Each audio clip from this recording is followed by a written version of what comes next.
तो मलिक कयूम इंक्वायरी तो हो गई, मलिक कयूम इंक्वायरी की आपने रिपोर्ट भी सारी देख ली। उसके बाद साउथ अफ्रीका क्रिकेट बोर्ड ने एक कमीशन बनाया था जस्टिस किंग की सरबराही में। जस्टिस किंग ने वहाँ पर होने वाले सारे जो सूरत हाल थी उसका जायज़ा लिया, क्योंकि उससे पहले हैंसी क्रोनिये ये कबूल कर चुके थे 2000 में कि यस मैंने मैच फिक्सिंग की। वो पहला आदमी है जिसने ये कबूल किया कि मैंने मैच फिक्सिंग की है।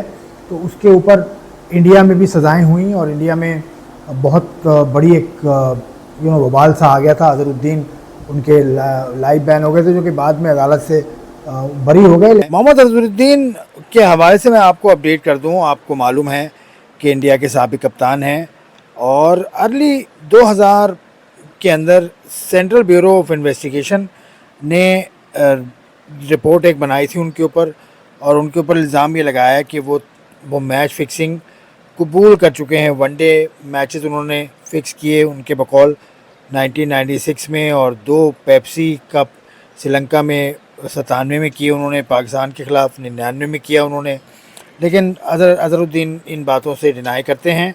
और एक इंटरव्यू में सीबीआई की इन्वेस्टिगेशन जो हुई थी, जिसमें उनके ख़िलाफ़ जो सबूत के तौर पर, उनके ख़िलाफ़ जो एविडेंस के तौर पर जो चीज़ सामने आती है वो मुकेश गुप्ता हैं, जो कि उनकी सजेशन वो कहते हैं कि वो इन्वॉल्व थे। मुकेश गुप्ता बहुत सारे खिलाड़ियों पर इल्ज़ाम लगा चुके हैं, जिनमें गैर मुल्की खिलाड़ी भी शामिल हैं। कई बड़े बड़े नाम न्यूजीलैंड से, वेस्ट इंडीज़ से, ऑस्ट्रेलिया से, पाकिस्तान से।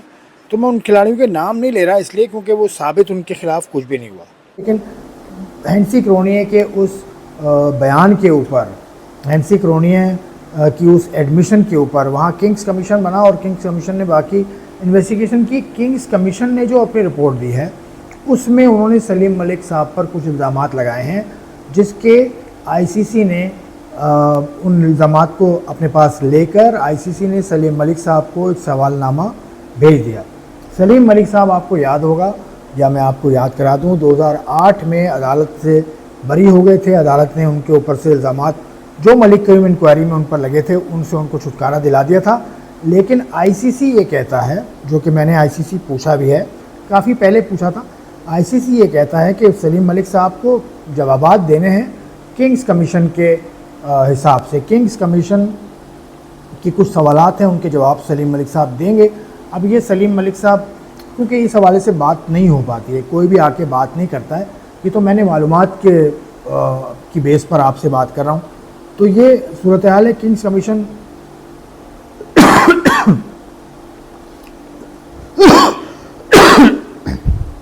Kings commission of south Africa एक था, उसके बाद इंडिया में कुछ और काम हुआ, वो अजहरुद्दीन वाला मामला जो है वो मैंने टच कर लिया थोड़ा सा।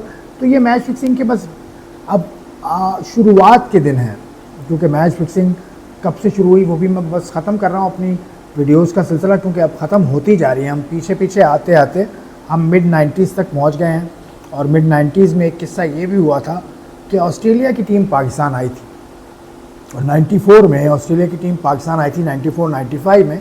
तो उसके जो 2 प्लेयर हैं, शेन वॉन और टिम में, इन्होंने ये इल्ज़ाम लगाया कि सलीम मलिक साहब ने उनको पैसे की ऑफ़र की थी मैच हारने, बैड बॉलिंग के लिए। तो वो उन्होंने नहीं मानी और उन्होंने ये कहा कि हम नहीं मानेंगे, और फिर उन्होंने जाके बात कर ली। तो इस पे जस्टिस फ़खरुद्दीन जी इब्राहिम की सरबराही में एक कमीशन बना था, जिसने सलीम मलिक साहब को क्लीन चिट दे दी थी। क्यों? क्योंकि ना टिम में पेश हुए एविडेंस के लिए, ना शेन वॉन पेश हुए, तो वो केस ख़त्म हो गया था। तो ये भी एक किस्सा है जिसकी बदौलत लोग ये कहते हैं कि जब एक दफ़ा इंक्वायरी हो गई थी तो दूसरी दफ़ा मलिक कयूम इंक्वायरी बनाने की ज़रूरत क्या थी। आरिफ अब्बासी साहब को मैं सुन चुका हूँ, तो मलिक कयूम इंक्वायरी से पहले एक इंक्वायरी कर चुके थे और फ़खरुद्दीन जी इब्राहिम ये जस्टिस थे, तो ये इन्होंने सलीम मलिक साहब को क्लीन चिट दे दी थी। तो ये किस्सा बकौल कुछ लोगों के ख़त्म हो जाना चाहिए था, लेकिन ख़त्म नहीं हुआ। चलें ठीक है ये, लेकिन मेरा किस्सा ख़त्म हो गया। मेरे पास अब स्टोरीज़ और मैच फिक्सिंग ख़त्म हो गई हैं। आपका देखने का शुक्रिया। खुदा हाफिज़।